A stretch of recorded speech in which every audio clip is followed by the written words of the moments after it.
Bonjour à tous, Shalom, les Koulam. Alors en gros, rapidement, la Tfila de la Parnassa. Donc je précise et rappelle que les Yamim Noraïm, Rosh Hashanah et Kippour ne sont pas des courses pour se remplir les fouilles, se remplir les poches, comme on dit. D'accord. Alors, la Tfila de la Parnassa, c'est une Ségoula qui a été rapportée dans le livre de Rabbi Chaim Vital, qui est appelé Sefer HaPeulot ou Ta'alumot Chochma. Dans ce Sefer, donc, il rapporte au nom des Magidé Emet, des gens de confiance, c'est-à-dire des gens de confiance, des rabbanim tzadikim de confiance, qui ont essayé, et lui-même a essayé, ça a marché, de dire le Mizmor, première nuit de Rosh Hashanah et la nuit de Yom Kippur, c'est-à-dire pas toutes les tfilotes, sûrement pas. Il précise de le dire qu'une seule fois, à chaque fois, pas deux ou trois.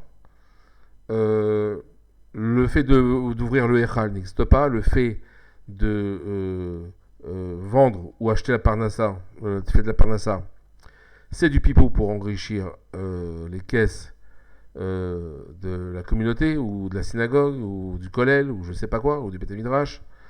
Ils en ont besoin, mais on peut faire autrement.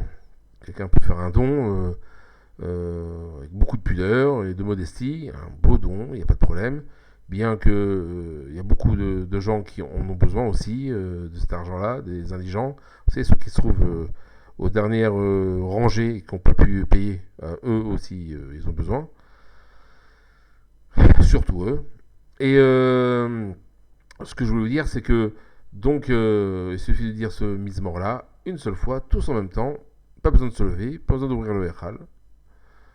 Pas besoin de dire le Ribbon Sholam ou le Yeratson qui est après, ça a été ajouté.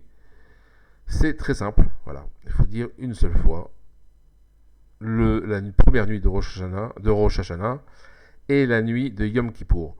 Voilà où ça on en est. Et lorsque l'on dit le nom d'Hachem, il y a un écoute spécial. Voilà, c'est tout. C'est pas autre chose. Pareil dans Avinu Malkenu, ils ont trouvé le moyen, surtout dans les Marzorim, Moad Hashem et Zechor le Abraham, d'introduire un Riboun Sholam, une Bakasha, quoi, une demande, dans Tertevenu, Avenu Malkenu, Tertevenu Besefer, Parnassa Vechalkala, ou Vechalkala Tova, il y en a qui disent, pardon. Ça veut dire que donc, il n'y a pas une demande en plus, une Bakasha spéciale pour la guérison, pour la briout, la santé, ou pour la Géoula, ou pour la Tchouva, ou pour être inscrit dans le Sefer, dans le livre des vivants. Non, le fric, le pouce, le blé. Comme on dit, Balamea, Baladea, celui qui a de l'argent, celui qui donc domine et qui règne. Malheureusement, ce jour-là, surtout à Rosh Hashanah, c'est pas lui qui règne, c'est Hachem. Faut peut-être s'en rappeler.